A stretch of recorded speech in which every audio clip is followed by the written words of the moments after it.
Hello everyone and welcome to the highlight show of Class Chess International. My name is Tatev Abrahamyan and I'm going to take you to the key moments of day 6, which was also final day of the semifinals. First of all, congratulations to Magnus Carlsen and Fabiano Caruana for advancing to the finals. Of course, it comes as no surprise that the numbers 1 and 2 players will be meeting in the finals, but it was actually quite the journey. So for Magnus Carlsen, it was a smooth sailing as he entered the day with a 4-point advantage. He had an excellent day on day 1, whereas Fabiano Caruana was 4 points behind Wesley So that was a hurdle he had to overcome, which he did heroically. So let's jump to the games and let's see how day 2 went down. So let's start with our match between Wesley So and Fabiano Caruana. So this was an extremely exciting match, so much went down. And this is not the comeback that was easy to do, because 4 points is a lot, and Fabiano in the post-game interview said that for him it didn't matter if he was going to lose by 1 point or 8 points, so he came with a fighting spirit. We see that Black is doing well. Black is up a pawn, so he finds this crucial move of Queen A1, going into this Queen endgame, which he thought is winning. So let's check out his technique. So objectively this position is winning for Black, but let's take a look how the world number 2 player actually wins it. So the king starts to run, and as we can see, the main advantage for Black are of course these 2 passed pawns. So Queen makes room for the pawns, and this was the check that really didn't help Wesley, because the king just starts running towards the pawns. The Queen is really well placed here, defending this guy. And pushing the pawn. So Black is going to be the first one to Queen, because he is stopping this pawn and also eyeing this pawn with a check. So if this Queen moves, we will take on e6 with a check. So the Queen moves closer, and the Queen is actually very funny. So close to the king, but there are no checks. So he gives up the Queen for a couple of checks, but the king is going to hide behind the pawns. So very convenient, as there's no Queen d5 check. And here Wesley resigned. So now the score is still in favor of Wesley So, but now the advantage shrinks to 3 points. So let's move to game 2 and move 30th. So Fabiano Caruana now with the white pieces. He plays Queen d1, and very logically Wesley decides to take. But actually he should have hung on to the knight. So this is the move that engine offers, which is, I think it's difficult to play, because the knight, you know, you're weakening your king, your knight kind of maybe looks like it's getting stranded, but objectively this is the best move in the position. So let's see what happened after f takes g5, queen g4, and we do know that knight and a queen are a great combination when it comes to attacking, so they pair really well. So takes the pawn, which is also very logical, so we're going to see another queen endgame. And this knight is actually excellently placed, so this king is much safer, and this b5 pawn is going to fall, and this guy is going to become very dangerous. Queen comes back, stopping any kind of g3 tricks, and starts pushing the pawn. Keeps pushing the pawn, and as we mentioned, white king is safer, and this king is not an amazing piece. So actually after queen c3, Wesley simply resigned, because it's actually hard to suggest a good move for him. For example, if the bishop moves, then white will check, and white can try several things, one of them being knight c7, even giving up this pawn, and going after this pawn, and actually just starting an attack against this king. So very difficult position, and Wesley resigned. So let's jump to our third game. So of course after these 2 wins, now the gap has narrowed even more, and now the difference is 2 points. So if Wesley keeps losing, if he loses 2 more games, now the match will be even going into the clutch games, and then it's everyone's game. So he takes bishop c7, and looks like white is winning a pawn in a really clever way, and Fabiano here took knight b4, but he had this amazing move of queen h2, because you know you're going to lose your queen anyway, so might as well get something for it. So not the most difficult tactic in the world, but you have to keep an eye out or be aware that it's in the position. And the game could have ended in a more peaceful manner in this position, because the rook will come to c8, black will successfully fight for the c-file. Again, it's a long game, anything can happen in a long game, but at least black is doing okay. And not to mention this guy is hanging. So let's go to the game. So instead he takes the queen, and now the rook comes to the 7th rank. So there's still, of course, a lot of fight in this game. So I'm just going to move the pieces and take you to the other key moment that cost Fabiano the game. So white is doing well. White has an extra pawn. Black does have the bishop, and we're going to see that the king gets quite active. So not easy to win by any means. I actually really like how Fabiano is playing, if you take a look at what's going on the queen side. And in a few moves we're going to see how this rook gets locked in. So a lot of exchanges happening. So bishop goes to d3 and traps the rook. So very resourceful play by Fabiano Caruana, unsurprisingly. So we repeat the position a few times. So we're nearing our key moment. So knight c3, forcing the matters, attacking the bishop and the pawn. So forcing to go down to this exchange. And once again we have a rook endgame, as we've seen this many times already in this match if you've been following it or watching my other recaps. And rook endgames are just never easy. As Yasser said, that he's never he can't think of a single strong player who hasn't lost a rook endgame while on the better side of it. So basically he can't think of a strong player who hasn't messed up a rook endgame, a winning rook endgame. So they're very difficult. So here Fabiano makes an error by playing rook a2. So he chooses the wrong plan, and we will see in the game why. Wesley basically demonstrate why this was a mistake by his very good play. So instead Fabiano should have tried something like rook b3. So it's a tempo move, and if the rook moves, then the king comes here assisting this pawn, and we're going to get one of those endgames, when you're pushing your pawn and your opponent is pushing theirs. So this rook might have to eventually sacrifice itself, and the game with best play, the game should end in a draw. But again, we are talking about very difficult endgames, and they are nearing the end of the game, so they don't have a lot of time on their clock, so we expect errors. So rook a2 was played, and let's see how Wesley So punished his opponent. So f4 was played. Rook goes to e2, attacking the pawn, and Wesley just ignores this and takes this pawns. And now we see how white's pawns are just so much faster. It just doesn't matter. And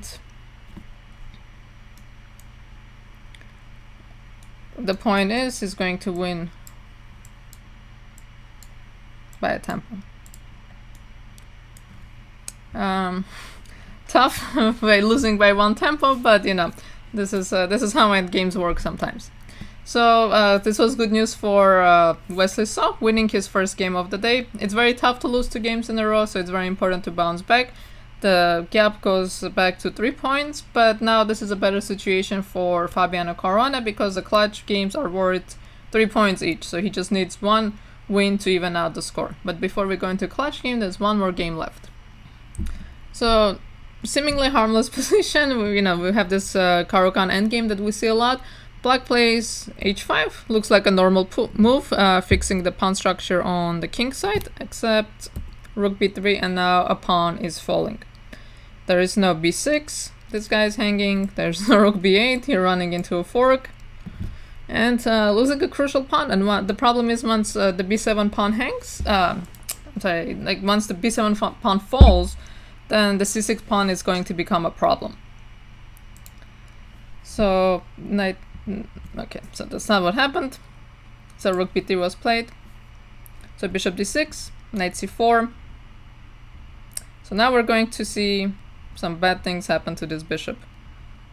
And he resigns because the bishop is just getting trapped. Next knight will come to d3. The rook has to go to g1, and we can just come and the king can run and trap it. And at the same time, we're also attacking the pawn on c6. So we can just simply win the pawn and then come back and do that. The problem is the bishop just cannot escape.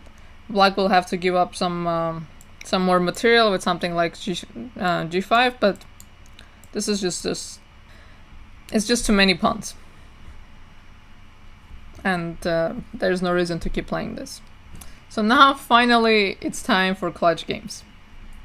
So going into clutch games, the score for the day is 3-1 in favor of Fabiano. Fabiano has won the 3 games in the day and has lost 1. So psychologically, that's a very difficult thing to deal with when you enter the day with a 4-point lead and then you lose 3 games, and you know, like, you're just in a different place mentally, because maybe Wesley thought it was going to be an easy day, although I highly doubt, because he's a professional player. Okay, so let's take a look at our crucial game. So the win in this game is worth 3 points. So we're on move 62. So Fabiano Caruana very clearly doing really well. He's up the exchange. He has a pawn on h2. Not the kind of position that Wesley So wanted to find himself in with the white pieces, but talk about a clutch play, right? Getting this kind of position in a must-win situation. So e4, we exchange. So it looks like some kind of compensation, but Fabiano handles this position excellently. So rook comes to the open file. Bishop g4, very logical move. At some point, the bishop might go to f3, pinning this rook down, basically. And rook f4. So rook h3 would have been a better move. So rook f4 is played, e6, and now bishop f5. So bishop f5 is not the best move in the position. It's better to go rook d4, threatening to go rook d2. So there's a funny line. So for example, if white checks, gets the rook out, plays knight c4, stopping the rook. Now black has this really funny move, rook e4, because the rook is untouchable because of the pawn, and we're threatening rook e2. So things are not looking good for white. Instead, bishop f5 was played. Rook went to c1. So bishop h3 check, takes the pawn. So rook f2 was a try, but this is already a time scramble. They have seconds left, so let's just take a look at what happened. So bishop goes back, d7, rook goes back, and now the final mistake by Wesley So, which cost him the game, because here comes rook d7, rook takes. Normally this kind of tactic wouldn't work because the rook on d7 is under attack, and now rook d2 check. And after the king runs away, now this is just a matter of technique, because we're going to see that this pawn's just not going to live for very long. And there goes the knight. Understandable mistake to make, but the position was already lost, and just a matter of technique. And this with this very clutch victory, now Fabiano Caruana is a point ahead of his opponent, and all he needs is a draw with the white pieces in the final game. So by now you know what happened in that game. Well, actually, maybe you don't know what happened in the game. Maybe he won that game. But let's take a look and actually see what happened in that game. So I have to disappoint you. This game was not very interesting, and the way it ended was a little bit strange to me. So what happened is, in this position, Fabiano goes rook c1, and he starts repeating. And for some reason, Wesley decides to repeat and make a draw, which allows his opponent to advance. So I'm not sure why he decided to do this, because a draw or a loss are the same.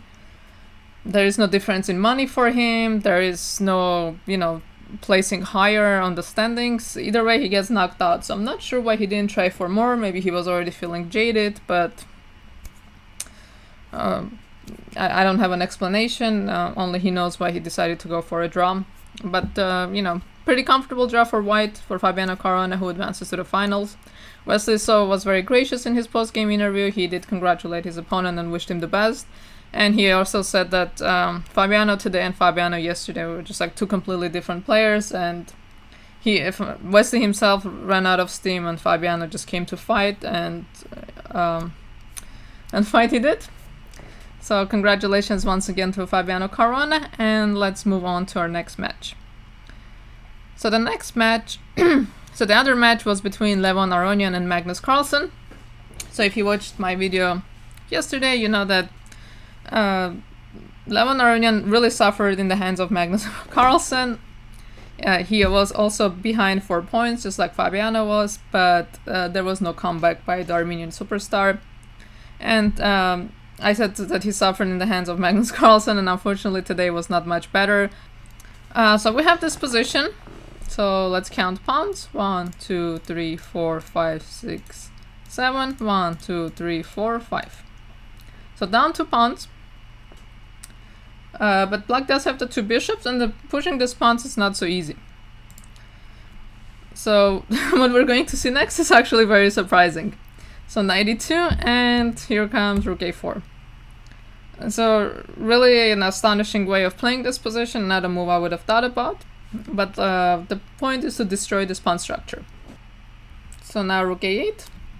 Once you destroy a pawn structure, you want to capture those pawns. So if you compare the positions, look at how nice this is compared to what we have 2 moves later, and how every pawn is hanging. And now look at this king go. Bishop goes back. a5. So Levon decides to give up the exchange for activity. So this position still objectively should be better for white, but black starts, Levon starts losing the thread of the game. So this rook looks a little funny here.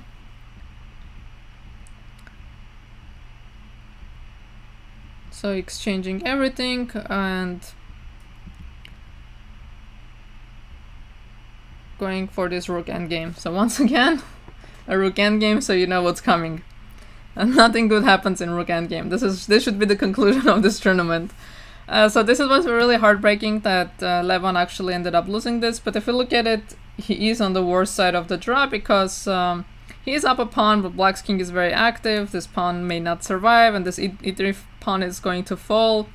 Like, he cannot hang on to every pawn, and he has to actually defend this. So he goes rook g6. Magnus starts to push, and the crucial mistake of taking this pawn. Instead, he should play rook e6 and ask black what is he going to do with these pawns. Because if you take, we're exchanging, it's going to be much easier to draw this. You have to go here, then rook e6, I can try to take this pawn, my king will come and stop this guy, your king is cut off. Or if you decide to go e4, then I have rook e5, conveniently attacking this pawn, which asks black the question, how are you going to both defend the pawn, stop my passed pawn, and attack this guy? So it's very hard to do so many things at the same time, of course. But instead, rook h6 was played, and once again, as we saw in the other game, these pawns are just so much faster. And here he just resigns because he cannot go for this queen versus queen position because he's getting mated. So a really heartbreaking loss, and actually was kind of funny because in the post-game interview, Magnus said, you know, when you win a game like this, you kind of think like nothing can go wrong for you, and it's true, right? Because you're suffering during the game, but you still manage to win it, playing against such a strong player. And Magnus is of course a very confident player, so this must have been an extra boost. And he did say he came to the day feeling very confident. So imagine you come to the day feeling very confident, you get a bad position, and you still win. Then you know your confidence is through the roof, rightfully so. So let's take a look at the next game. So Magnus is playing with the white pieces, and he said this was his favorite game of the round. And this was actually an incredible game. There's a really beautiful moment that wasn't played, but I will show you what could have been. So rook a2, Levon goes rook c8. Rook a2, Levon goes knight c8. Unfortunate move because rook a8, and now you're really tied down, can't really move anyone. So he runs away with the king, queen h5, so we know what the plan is. Bishop goes to f5,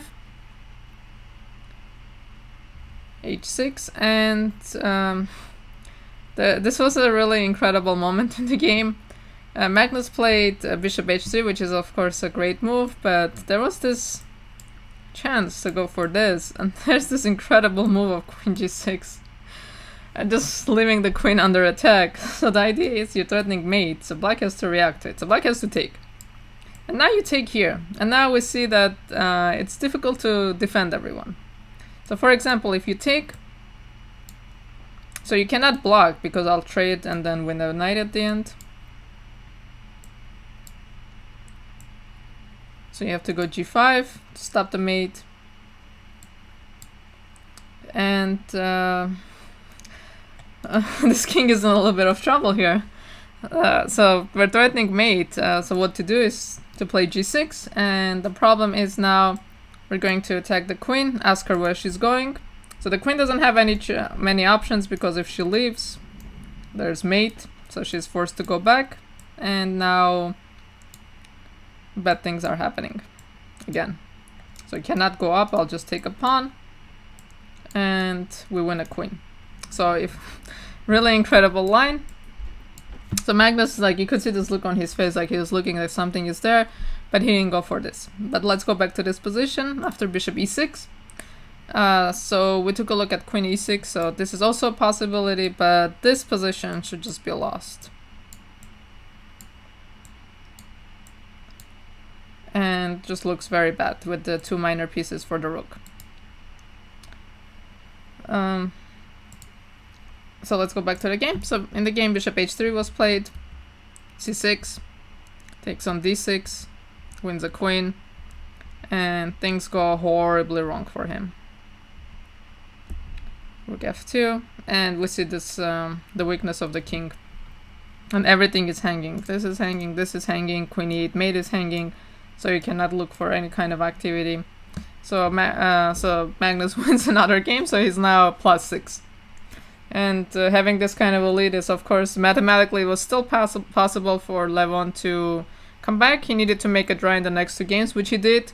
The next two games are not very interesting. I will just very quickly take you through them. If you look at this final position that we have on the board, you can already tell that not a lot of things happen in this game. So I don't want to spend any time talking about them. I will just show you, like, quickly f5. Just going for this kind of draw. It's not even worth for us to look at this. And this game, similar things happened. Once again, in this position, Magnus goes, if we go back one more move, Magnus goes f5, clarifying the position. We enter another opposite color bishop position with no life in it.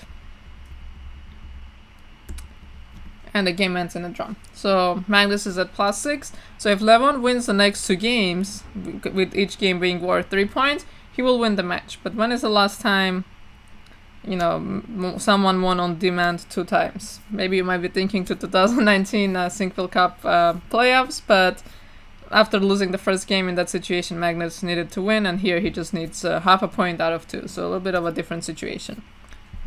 So in this position, Magnus plays rook fd8, and this is actually a pretty instructive game, giving up two rooks for a queen. But let's see how things go wrong for Levon once again. So let's just take a look at what happens.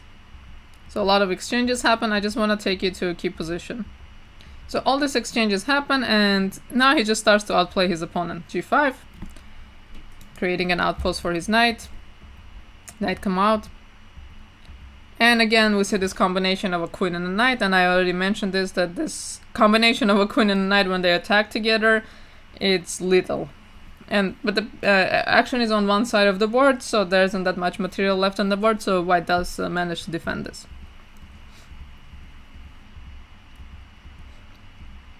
So rook e5. And when the action is only one side of the board, the knight is actually superior to the bishop.